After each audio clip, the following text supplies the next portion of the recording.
All right. Well, this is definitely later than I should have started. So I do apologize to anyone who's watching for that, or anyone who's got it, or anybody who's watching after the fact.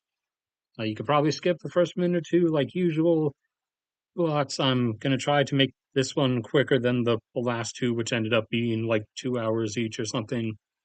And as the description says, I am going to, like I promised the other time, maybe talk about some writing or story related stuff towards the end. So, advisable for you to dip out then to avoid the boring part. Where was I supposed to be going? Uh, how to, yeah, content live, just to check. Monetization is on. So then go into control room. It is still muted. It should be. It should be. Okay, live chat. Now let's get everything up. Starting with the thing that messes the stream up every time. Google Earth. Oh, hey, I was in Sudan because I was looking at stuff related to the story I was talking about for a large uh, African-wide conflict that's going on in 2059. But we're not talking about that yet. We're going to be talking about things that happened this weekend and earlier this week and just yesterday. Also, oops, also give your money to cats instead of to me. Just make sure I retweet all of these, even though all my followers on Twitter are bots. You guys on YouTube, for the most part, are actual people, but Twitter is, and that's not unique to me. Twitter is like nothing but bots now. So give people a few more seconds to show up. While we just spell out, a general sum up of what happened in Russia this weekend. We're going to call it happy fun times. I was losing between a third and half of your operational strategic aircraft fleet is that's some happy fun times level stuff. All right, live is that actually scroll to the bottom? Blah blah blah. Learn more. I don't want to learn more. Okay, it is on live chat, YouTube. Okay,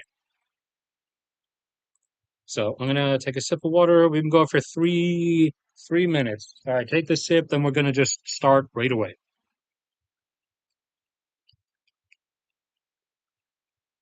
So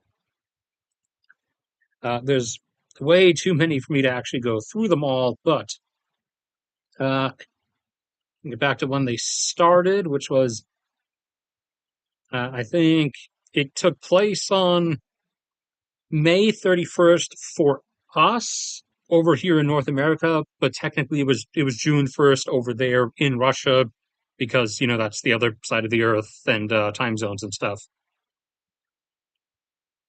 So here's some of the first stuff that started, and the one I rotated into correct frame because this guy who was filming was tossing his camera at every angle. But there's some of the bombers burning, and the video is just him panicking. So, and here's someone driving by, where you can see all the different smoke plumes from burning aircraft. They're going back over to the other ones. Yeah, there we go. Show those ones too. Thank you. And here's another one of the other base. There were five bases involved. It was two bases that were primarily like hit heavily, though. Uh, the of the other three air bases, One survived unscathed because the truck carrying the infiltrator drones malfunctioned and didn't actually release them, and the others the at the others a few planes did get hit at each of the two others, but uh, the there was some issue, if I recall, with the explosives on some of those drones, and they didn't end up actually like setting off the aircraft as intended, or at least not all of them. So, uh, for those who don't know, this, for example, is the Tu-95. It is a ancient prop bomber that is one of the three strategic aircraft forces that, or one of the three members of Russia's strategic aircraft force. It consists of this and the Tu-160 and Tu-22, which are both actual, you know, jet aircraft, not modern, but they're like 70s instead of 50s. And Russia primarily uses these to carry like a dozen cruise missiles and drop them in air launched cruise missiles, since they can carry, like heavy loads, as opposed to a generic fighter jet or something like the Su-34, which could only, carry like two at once or one of the larger cruise missiles. And that was some of the first stuff. And then the satellite imagery came out or started coming out, where you could see the burned and charred wrecks, and then you can scroll down like through the rest of those and see the other portions. That was the stuff we got out of day one, and yeah, there's some multitude of photos from one of the ones that had TU 160s, and the plumes that went up. And uh, initially, Ukraine claimed it was 40 aircraft that had been taken out. Russia claimed, obviously, that it was zero that got taken out, despite videos posted by Russian citizens of like a dozen aircraft burning at once. And initially, those of us in the whole sort of spectator sphere assumed it was maybe close to 10, but a little bit under it. However, the Russian mil bloggers or military bloggers, dudes who run the Z Patriot blogs, who kind of have an incentive to, would have the incentive to say that, nothing happened. Were actually defying the Russian government and saying that it was 20 plus that were destroyed. And as more, we were able to get more like satellite imagery, and more people were able to post like videos and stuff from within Russia afterwards. This was stuff. This blah blah. Oh yeah, there's a copium post. Burkina Faso. That's the same satellite imagery as before. That's one of the other ones. We were able to actually finally end up with a count that ended up proving the Russian mill bloggers correct.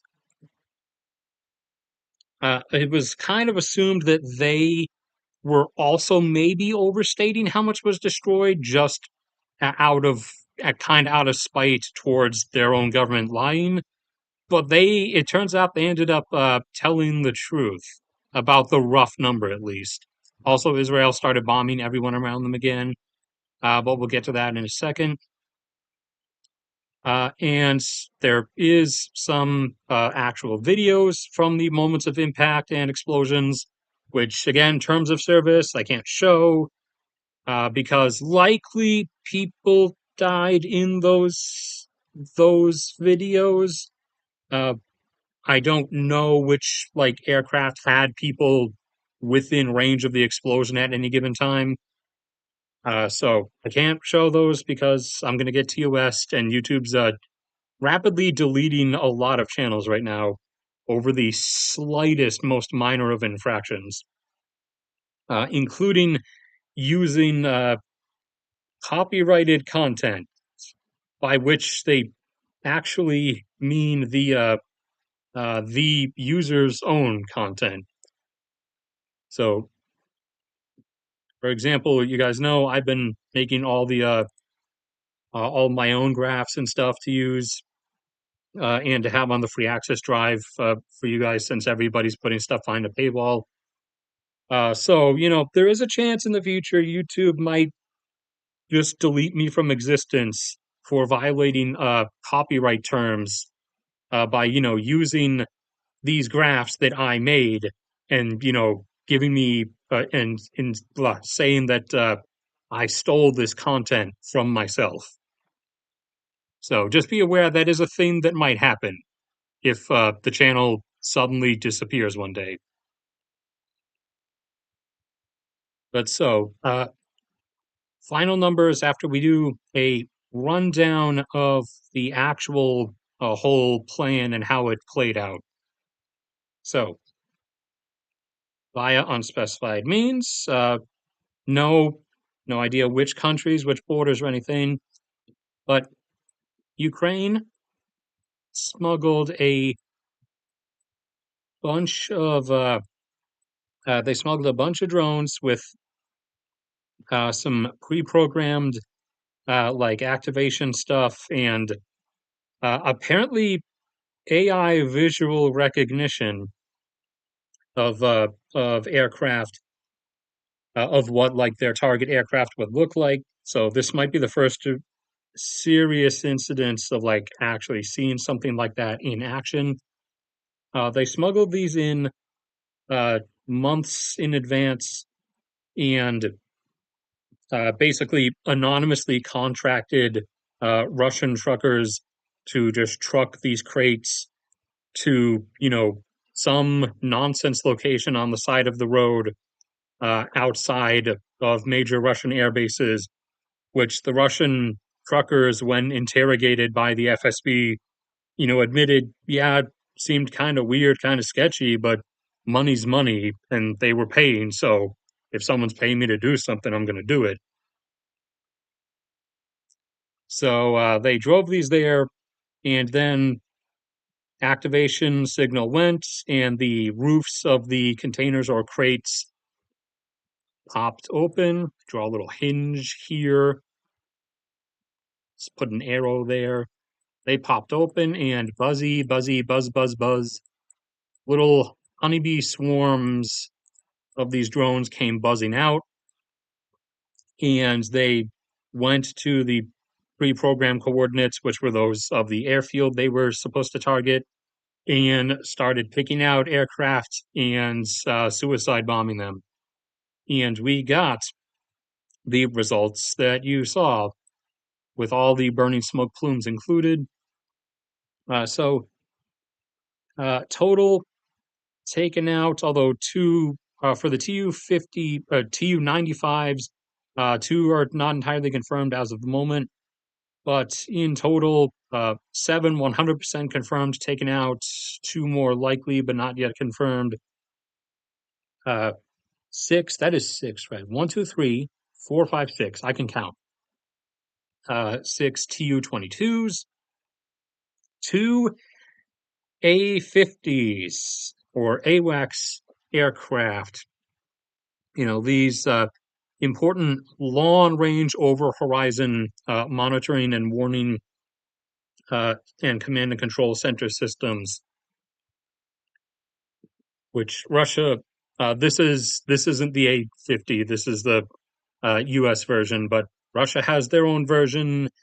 However, instead of around 100 or so, Russia only had at the start of the war about 10. And regardless of however many of those 10 were actually functional and operational, they'd already lost three or four, and now that's another two. And that other red one over there was generic military cargo transport aircraft. But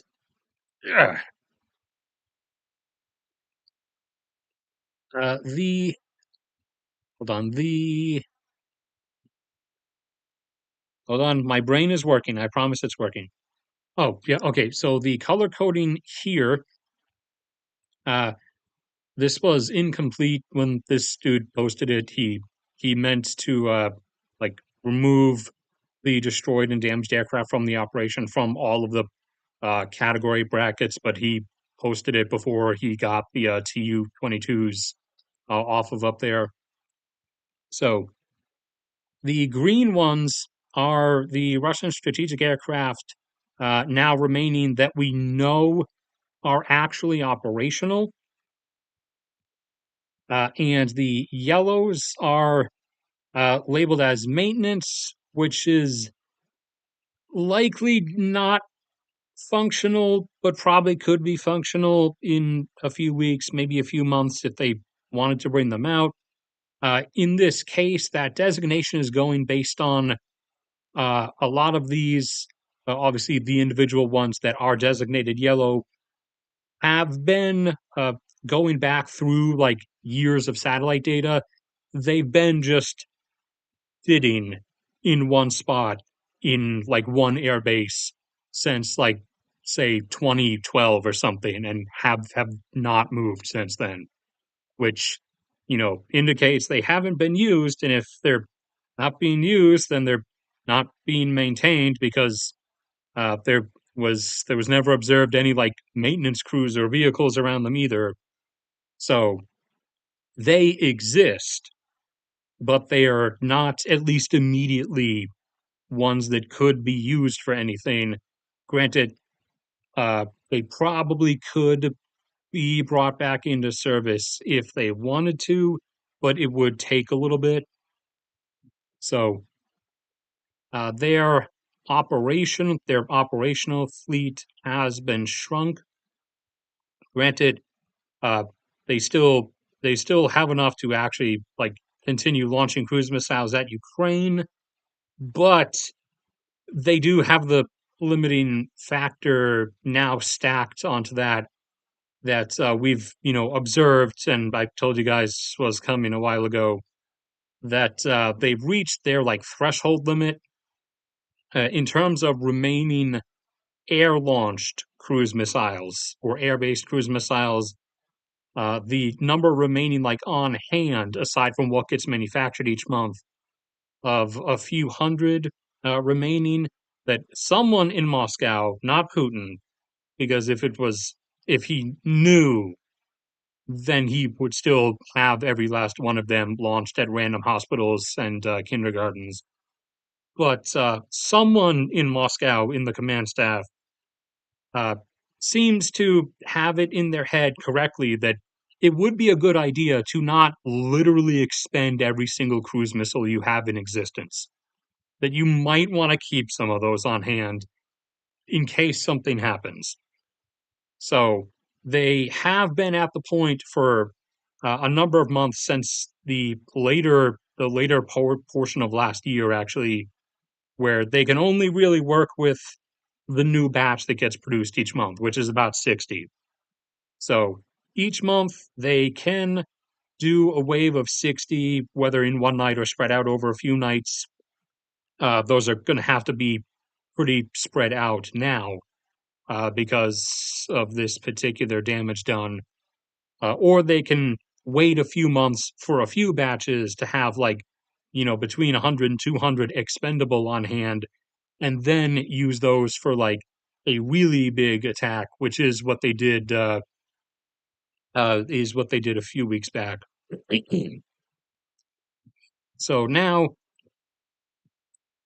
to maintain the like barrage that they had previously maintained up until running out the threshold with cruise missiles, to maintain a similar barrage, if you follow everything well enough, you're probably aware that they've, you know, been resorting heavily to using cruise missiles, or sorry, to using ballistic missiles to fill that void, which, unlike cruise missiles, are not like computerized, precisely targeted, smart munitions launched from aircraft.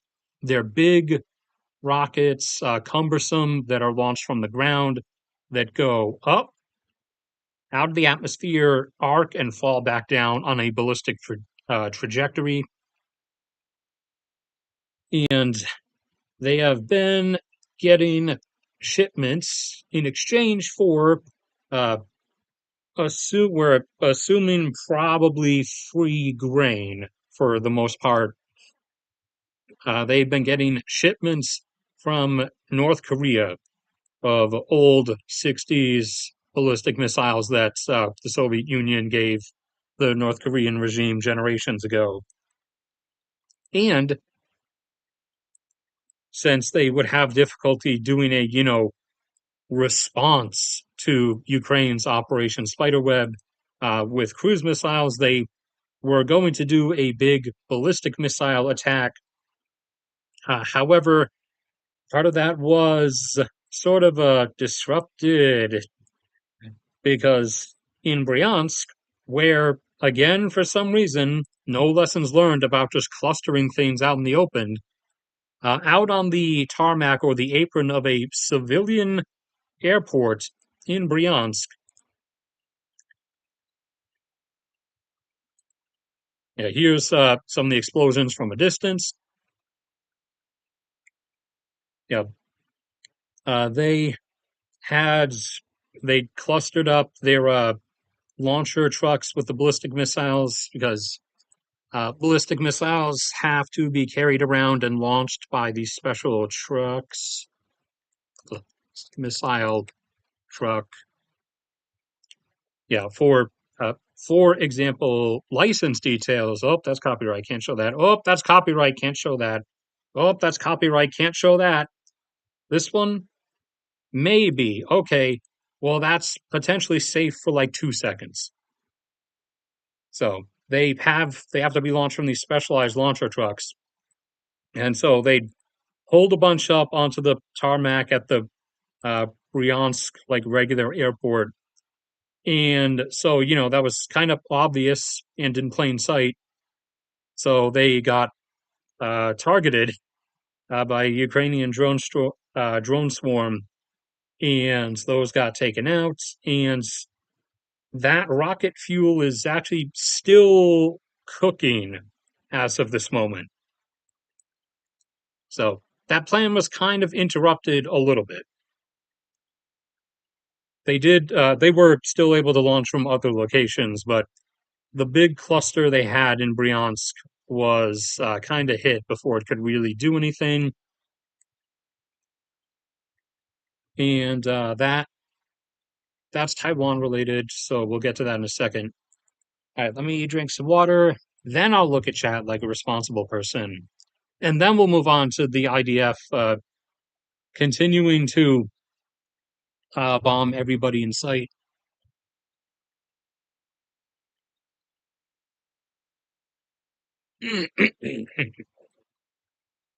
ah,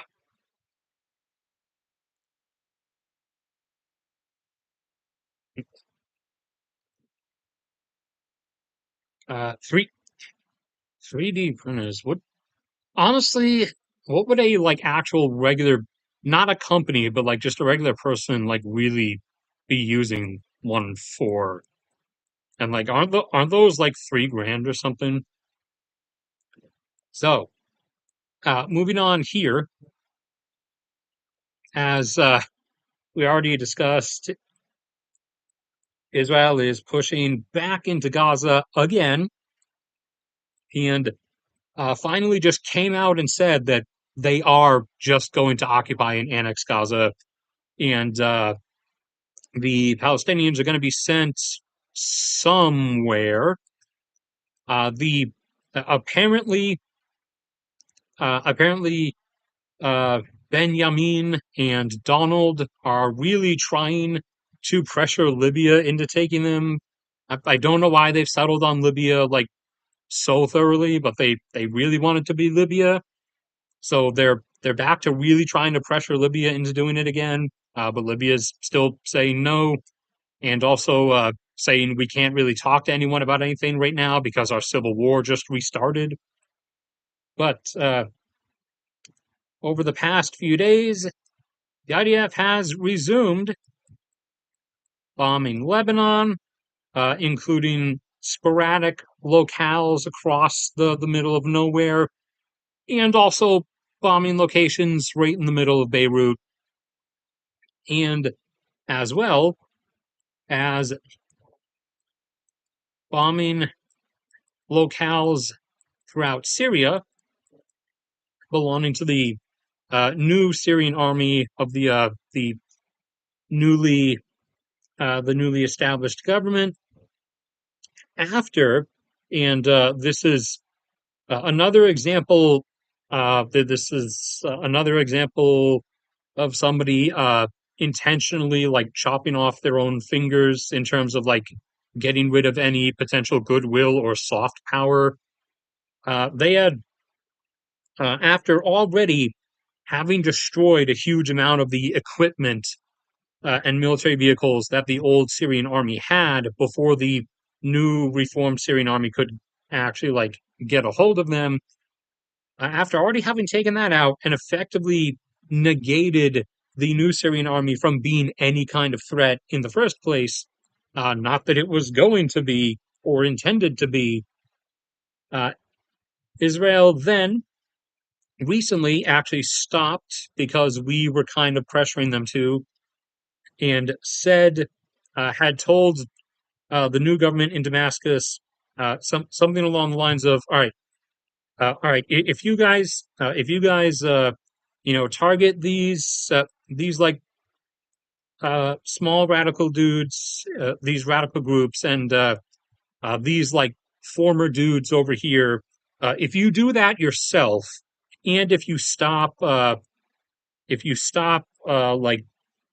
trying to put military pressure on this group down here, then we'll trust you and we'll lay off with the bombing. And the new government in Damascus did what they asked. And then this week, the IDF responded by just bombing them again, anyways. So goodwill squandered. Can't have any of that going around. So at this point, honestly, I'm assuming Netanyahu's regime just wants to draw some slanted, angry eyes. Just wants to like make sure that they antagonize the new Syrian government against them, like the Assad government was, so that again, like I've said before, uh, Benjamin will have an another another buffet selection on this long line of excuses to keep the state of emergency going in Israel, which keeps him from having to actually go to prison for all the money laundering and embezzlement charges and corruption stuff. Of course, there is the big one coming that's going to keep that perpetuated. But it looks like, despite readying everything, Israel might be postponing or backing off. Maybe, I don't know. Maybe they've responded to the administration's pathetic begging for them to not bomb Iran, at least not yet, until Trump does another infamous policy 180 and decides he backs the operation again. But for the moment, they seem to be holding off on it. Of course, it would be, it would be perfectly fitting now that I just said that if they tonight decided to go through with it. But we won't know until obviously it actually happens.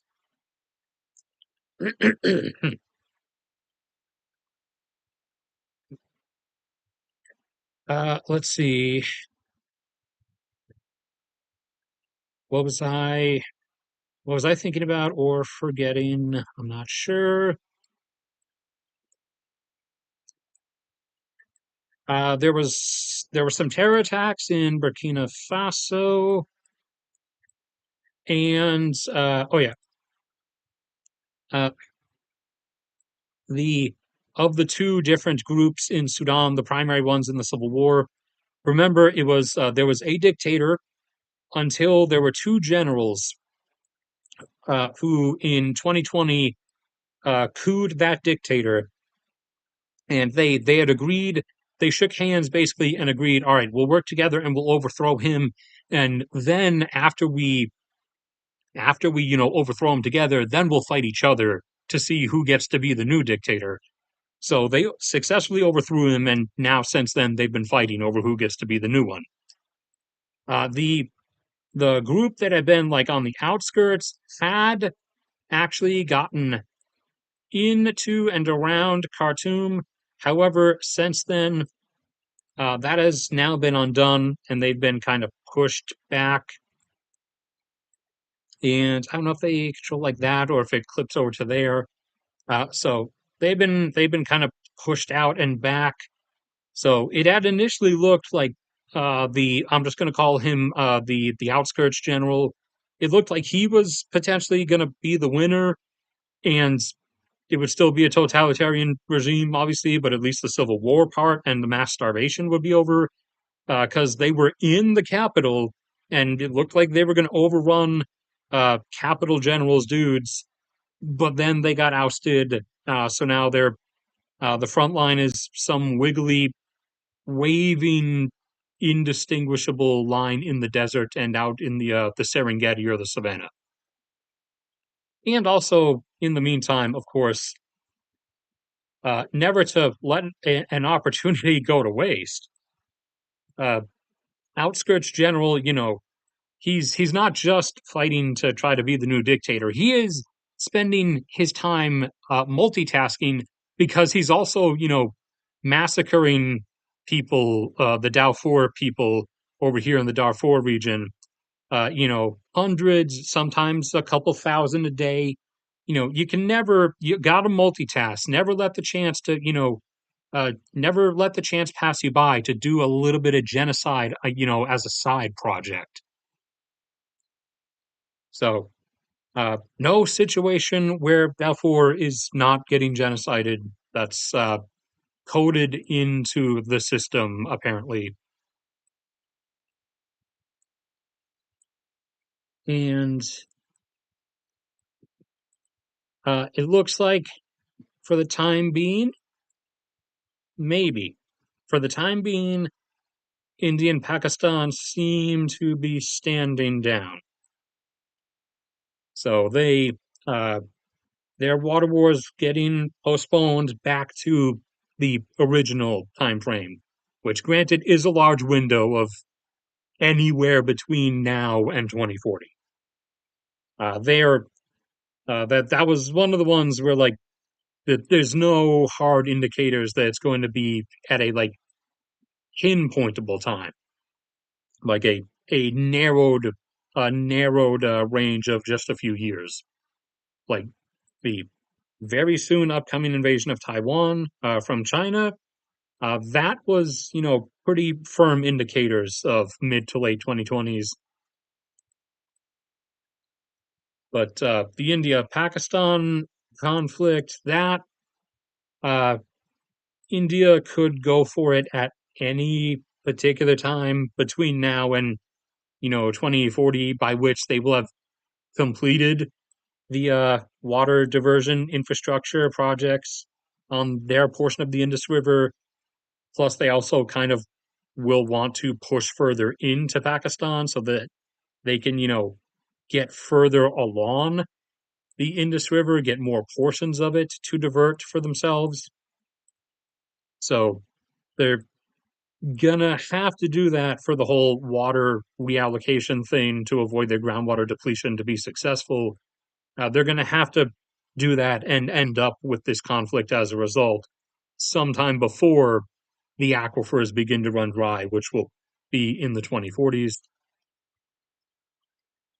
And I would assume probably they're doing some recalibration right now because in the few skirmishes and air engagements and air incursions that both sides conducted against each other, They did find out that Pakistan has a bit more effective stuff than they thought they did, especially related to EW and guidance jamming.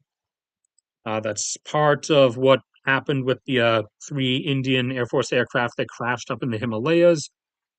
Because remember, up there, it's not flat ground, it's literally like mountains that are rising by huge amounts, and then there'll be valleys falling and down, and you're going in between narrow areas.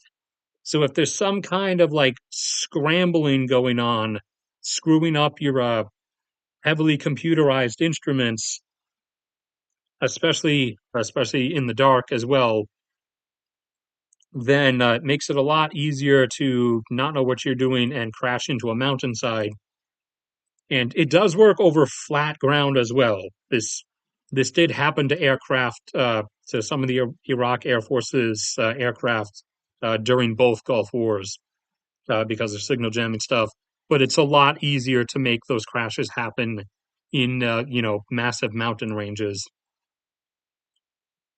So not just that, but also the missiles and the radar and targeting systems on some of Pakistan's aircraft, the ones that they used in the brief fight that went on, uh, they're not Pakistan's aircraft in terms of like made and design. They're from China, but uh, in India was able to uh, gather the information from those encounters that the stuff Pakistan has managed to get a hold of is a bit more worthwhile than India was initially anticipating. So likely whether they're actually going to postpone for a few years or not, or whether they are actually going for this early, but they're going to wait at least like a few months now. They are at least most likely holding back for at minimum a bit to recalibrate things and recalculate how they plan to go about things and potentially how much specifically aircraft losses they might anticipate having to suffer in the conflict.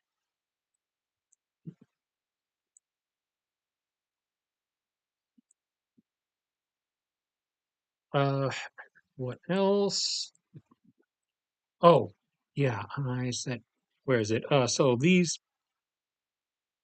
the U.S. has been, we've been having F-35 pilots run these drills in England and Wales, weaving through the valleys and canyons between and hugging close to the coastal cliff faces around Wales and parts of England.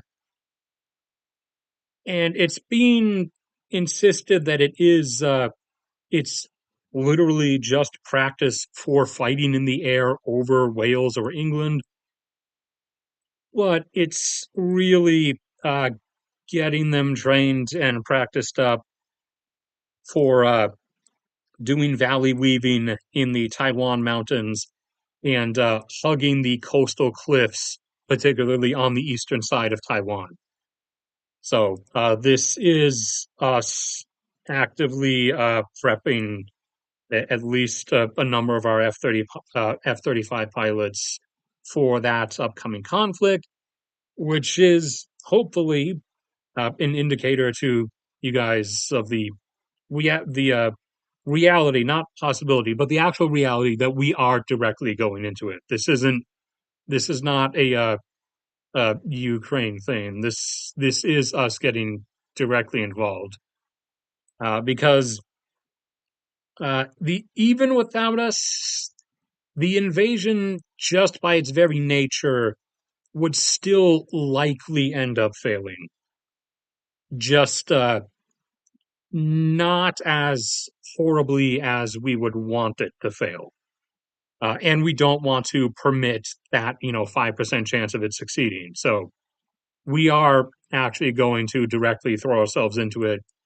Uh, and South Korea and Japan said that, yeah, they're into, and also from way up down south, Australia, the Aussies said they're going to show up because they always love some violence when the opportunity presents itself. Not the like American school shooting type of violence, but you know like uh, like some hardcore thrilling war battle violence apparently. As you if you actually look at a lot of Australian soldier pictures like from during battles in World War II, and a lot of them are a lot of them look kind of like whoa, bruh, and they're like all like giddy and happy and smiling in like the middle of combat while firing like rounding machine guns or while having like rounds actually like landing nearby their head, and they're like all smiles and stuff. So the Aussies love some adrenaline rushes when the opportunity presents itself. So they'll be showing up too. That is why those current exercises are actually going on with our F-35 pilots around England and Wales. Has nothing to do with anticipating fighting in and around Wales. That's not really sure how you're really thinking that you're going to pass that one off. And I, as usual, feel like there was probably one or two other things that are just slipping my mind at the moment. But since they're slipping my mind, uh, that obviously means I can't remember them. So we're just gonna have to let them go. I ignored chat this entire time.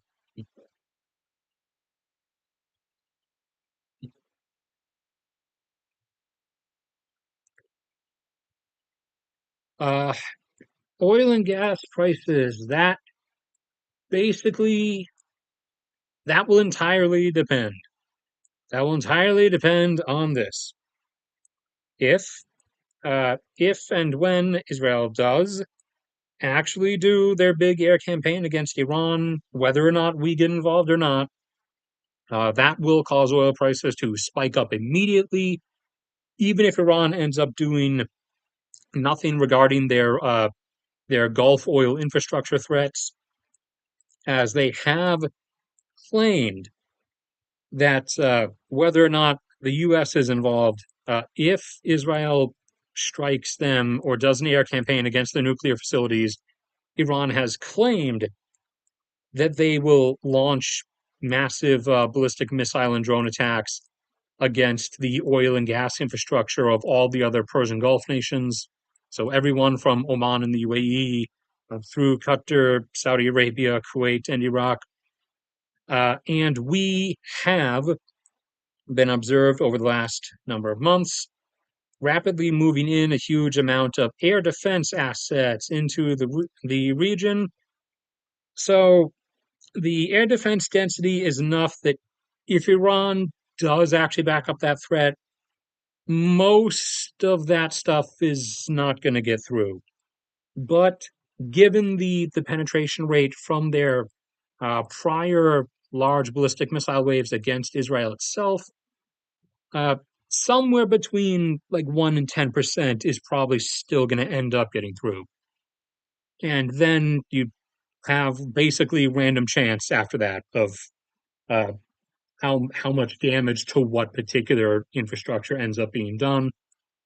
But if they hit something worthwhile and they if they take out like I don't know 1 maybe 2 million barrels per day of production, even if it would only be offline for a few months, then the initial spike of just the air campaign against Iran happening would then get like doubled or tripled by that reality. Uh, and you would probably end up seeing like close to $200 a barrel oil off of that. Uh, Regarding their claims of shutting down the Strait of Hormuz, that is a load of BS. They are not capable of any such thing. The only thing they are capable of is launching ballistic missiles and Shahed drones. Their navy kind of sucks and has no real like actual capability other than coming up to occasionally, like once every few years, to like, make a big theatrical show, pulling up alongside an unarmed vessel and then boarding that unarmed vessel. But as proven in the past, if anyone with any like even marginal degree of military capacity decides they want Iran's naval fleet like wiped, then it can literally be wiped out in 24 hours. We've actually done that before back in the 80s. So the Strait of Hormuz threat is not actually real. The waves of ballistic missiles against Gulf nations' oil and gas infrastructure, that is real. That is a legitimate threat. Granted, because of everything we've brought in over the last few months, anticipating that the damage outcome from such will be highly not negligible, like in the true sense of the word, but negligible in regards to like what it would be if it was just like open season. So, regardless of the actual like supply demand relationship in regards to how much disruption there is or is not, the market panic from all of that happening, even just the strikes against Iran, again, would spike up oil prices. And then the ballistic missile waves against oil and gas infrastructure around the Persian Gulf, regardless of the success rate, whatever the volume is, the initial panic, at least, however long that would last for a few days or a few weeks, would see oil prices spike like high up into triple digits somewhere, like possibly going towards the $200 a barrel area. Oh, also, I forgot. That's some of the stuff I was forgetting is oil and gas news. So, Venezuela, as you know, has managed to have their oil production recovered back up to 1.05 million barrels per day, primarily thanks to the work of my favorite oil and gas Chevron. That's not a good imitation of Chevron's logo, but they're the ones who do a lot of the stuff back up home in Alaska on the North Slope, and they have a pretty decent record. Unlike ExxonMobil and unlike BP, so in another infinite 180 reversal of Trump's mental state, after barring Chevron from helping Venezuela anymore, he 180'd and actually said they can keep helping Venezuela. So now Venezuela's oil production is not about to plunge back down, but instead they're going to probably continue very gradually recovering and increasing. So that is going to be helping somewhat to keep oil prices where they currently are, although they are going to start going back up regardless. Wait, hold on. Have to wait till, okay, it's settled. Everything should be clear again. Although they are creeping back up a bit at the moment, like back up to 62 or 63, because the wildfires in Canada have caused 350,000 barrels per day to be shut down. And also, the current oil prices are below the break even for shale in the US. So, US oil production has already hit its plateau up in the mid 13s, where I was expecting it to hit its final peak.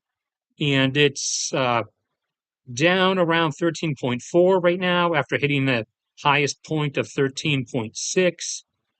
And because of a number of new sizable fields in the Gulf of Mexico, uh, one of which is coming online in the next few months, I think, and then another is coming online at the end of the year or the very start of next year.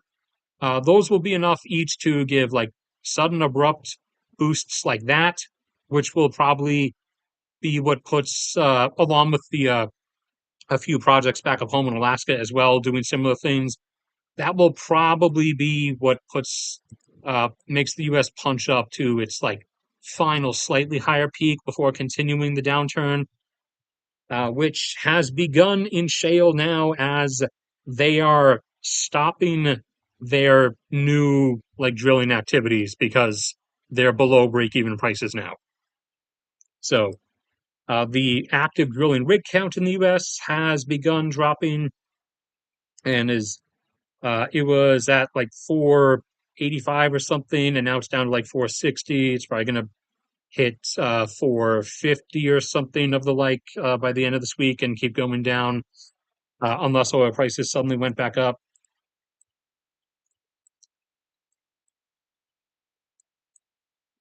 Uh, Russia also continues their degradation and decline. So you guys already know the whole story. Russia's oil production collapsed in the aftermath of the USSR collapse, and outside oil companies, especially Equinor from Norway, since they're great with Arctic stuff, they came in and rescued Russia's oil production. COVID demand crash, recovery and resumed, got up to 11. Ukraine war starts. They lose a huge customer base immediately, have to drop down to 10, and then from there have to start falling as the outside oil majors, who were the ones really doing the maintenance and further expansions, have since left. And the Russian oil industry, like a lot of things in Russia, was kind of a hollow corpse secretly and couldn't really keep it all together. So they've been spiraling down. And now they just uh, they don't officially publish their actual production numbers anymore.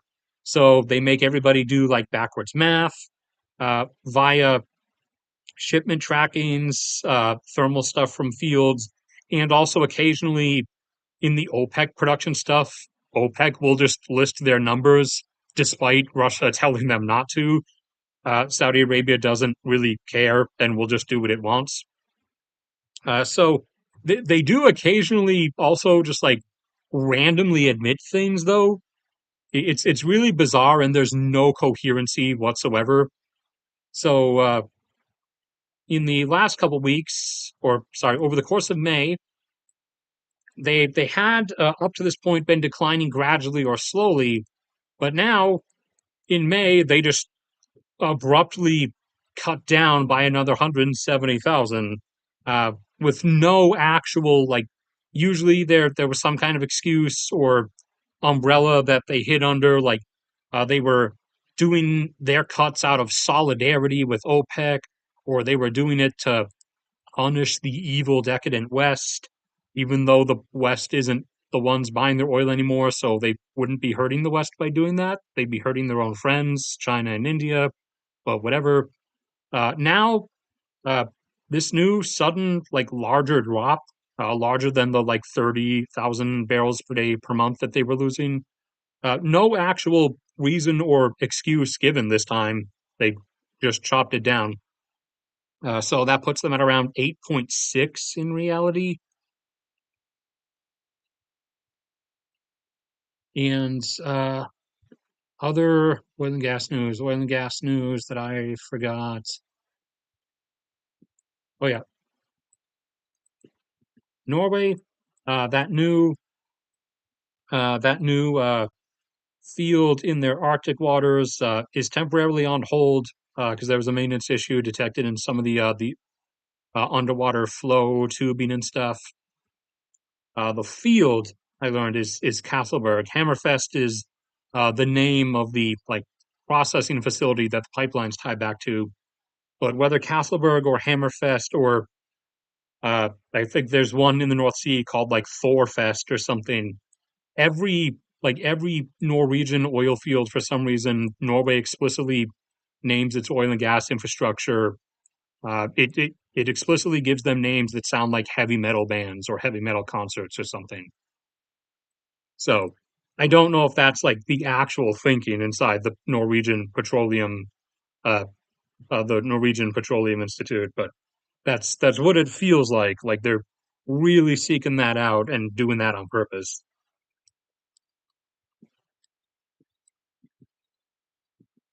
And that then should be everything.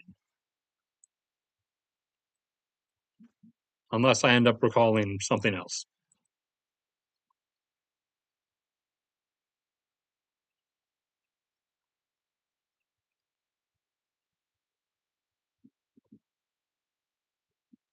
Uh, I mean, if someone said something about retiring them again, I wouldn't really buy it. Just don't pay attention to it until it actually happens. Like, uh, I mean, supposedly, we intend to use the B-52 until 2055 or something. Which I mean, okay, that one. That one is one where I'm like I would kind of call a no. I would really think we're probably going to retire that one because at that point the airframes themselves would be pushing 100 years old,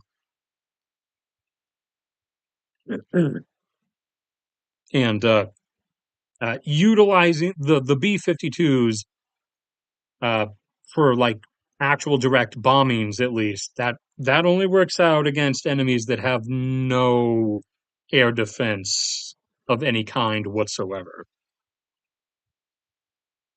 which for the moment at least we're kind of done fighting those types of enemies uh now we are re-entering a phase of fighting actual opponents. Granted, the capabilities of the various different opponents are vastly different.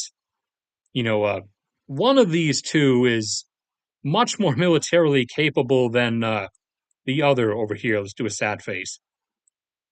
But still, we're switching back into an era of facing like actual military opponents, and not just like scattered fundamentalist groups.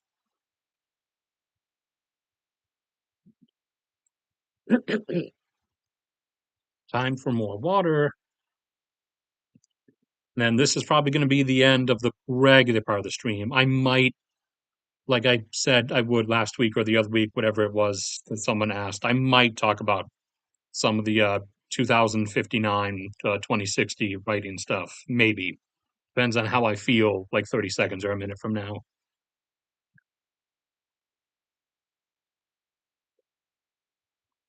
Ugh.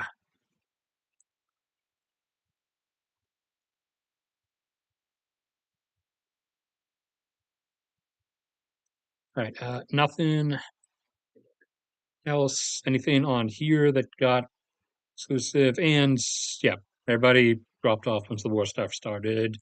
No surprise in that regard whatsoever.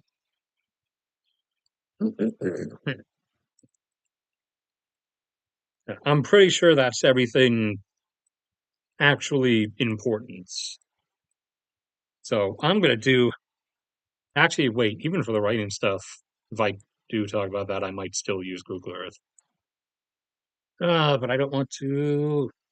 Google Earth is evil and treacherous, and it always causes the stream to stall out.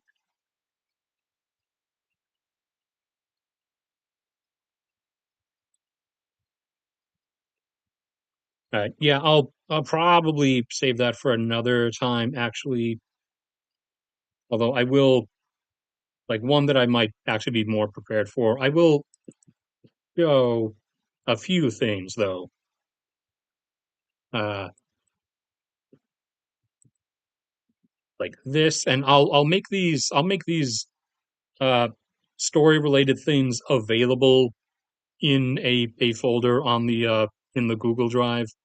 But like this is a map, population numbers in millions included. This is a map of the mostly complete map of the state of the world in 2059 when the story begins. Now, keep in mind, though, a lot of the political and conflict related stuff is not actually what the story is about. That's just stuff that is happening in the world in the background of the story because the characters are basically only just around New England. So, directly, like most people who would be reading it, uh, in direct terms, they're kind of disconnected, but still affected by things that are happening, uh, especially in availability of stuff and price wise and things. But yeah, this is the general arrangement or state of things as of the start of the story in 2059. And then, like I said, there's a large, not highly mechanized on one side's part, but there's a large uh, conflict going on across a big portion of Africa, uh, referred to in universe as the Second Deforestation War. Although there's a lot more, there's a lot more individual stuff going on, and certain angles with or players within things that are kind of just using it to make their own moves, since everything is already falling under a massive blanket, anyways. And there's a large intervening coalition that is referred to colloquially as the Oxygen Coalition, kind of like how the Coalition of the Willing was a a euphemism or like a cultural reference thing regarding the whole Gulf War coalition. Its real name on paper was like I don't know UN Security Council Resolution Coalition Directorates number 1742-A subsection 3. But that doesn't roll off the tongue that well. Neither would whatever number resolution designation this whole project would get given. So it ends up getting called or referred to as the Oxygen Coalition, with the breakdown as thus. Some flags have changed, obviously, 35 years from now, 34 years from now. But the primary force contributors are expectably the US, China, who has reverted to their dragon flag, since that is the flag China last had when it was a free communist and free colonial occupation country. So back when it was actually a free independent China. People usually, when they do a post CCP flag for China, they keep going for that weird rainbow flag they had in the 1910s and 20s. That was a flag that was, although designed by a Chinese committee, it was imposed on them by occupying European powers. Uh, China's like actual pre-occupation, pre-CCP flag for China was the dragon flag, so that makes a comeback. The U.S., China, France, Britain, and Russia, a contracted western portion of Russia, who I everyone does that white blue white bar flag thing, but I just think that's kind of boring. I actually kind of like their old original like 1500s or 1600s, whichever it was, square and cross flag thing. So, and that was a flag they had back when Russia was just comprised of the western chunk of Russia. So I went with that one because, like I said, I don't like the white blue white redesign thing, and also the whole black yellow white one also just looks kind of cringe. And this one is a United Korea flag. That actually was their united flag when they were a singular Korea for like 1 year, I think, maybe post World War II, before us and the Soviets then just kind of busted in and said, "Nah, we're splitting you in half." So that the the war was on the North. The North is the one who invaded the South under the newly formed Kim dynasty, but it was equal blame between us and the Soviets of just coming in to a otherwise would be unified country and just randomly cutting it in half. That falls on both of us. But this is a reunited Korean Peninsula Korean Peninsular Republic flag, and I think they're that's the Siberian flag, and this one is one of the possible redone Belarus flags, because again, with just the white, red, white like bar system, just felt kind of bland. I actually liked this one proposed design that still had the Slavic babushka carpet pattern on the side. So I went with that one. But primary force contributors, because these five, uh, especially after Russia has a few decades to reconstitute its military existence, these five are the ones who have the most force to contribute. Granted, there are some, like, say, these ones up at the top who do have a sizable bit they can give as well. But this is the Oxygen Coalition that is trying to hold things together across roughly half of the African continent, as the situation is not even entirely like singular or coherent in terms of what's going on. It's kind of just a giant mess. And oh wait, I forgot. I forgot Iran gets to go back to their old lion flag as well. I think that's the only one that's different. And for others, for anyone who's actually still here listening or listening to the recording afterwards, if you are wondering why some countries that you would otherwise assume would be present because they usually show up for stuff or because they have large militaries, like for example and India and Pakistan. If you're wondering why certain countries are absent when you think they should be here or be a part of this, especially since this is kind of a for the sake of the world's population type event, uh, the countries that are absent, who otherwise could or would contribute, are absent for specific reasons. Like in 2059 specifically, India and Pakistan are busy fighting each other again for the 500,000th time. That's the meaning behind their existence. Also, Indonesia is dealing with internal stuff, uh, as Anak Krakatau, the newly formed volcano that's emerged from the collapsed ruins of Krakatoa. Anak Krakatau, a few years before this story begins, Anak Krakatau actually erupted with similar force to the Krakatoa eruption. So Indonesia is internally dealing with both that and the ongoing war of Papuan independence. As uh, hold on, I wait. No, I don't have to open Google Earth. We don't have to open Google Earth. We can escape it. So uh, this is the island of Papua New Guinea, and you'll notice it's kind of split right down the middle.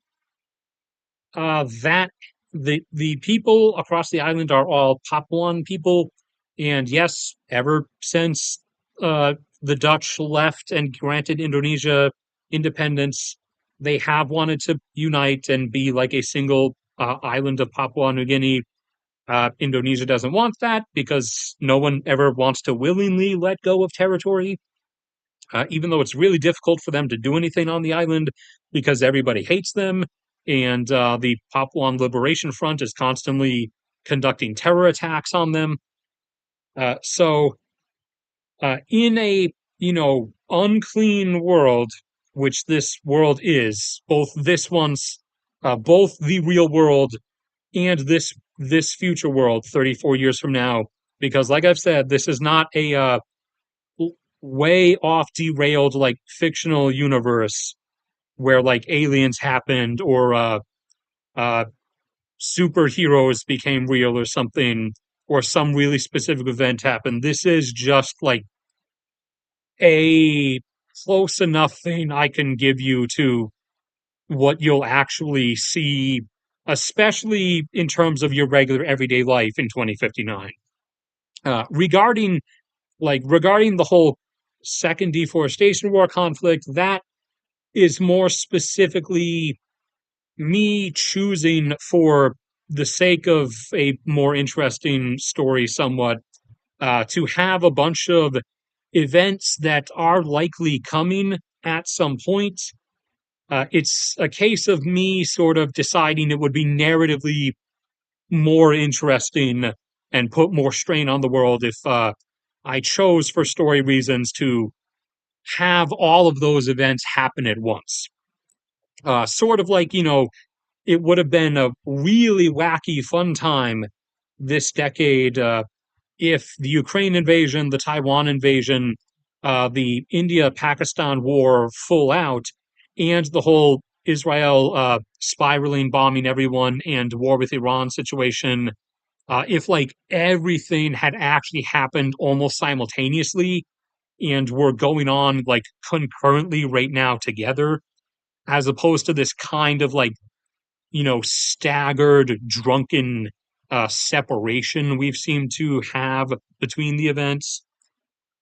There's a lot of stuff that uh, is coming eventually in the future, is kind of unavoidable, that I just kind of decided I'm going to lump it in and just say during the 2050s, it all concurrently just happens at once and ends up with this giant immeasurably messy situation that has to be dealt with.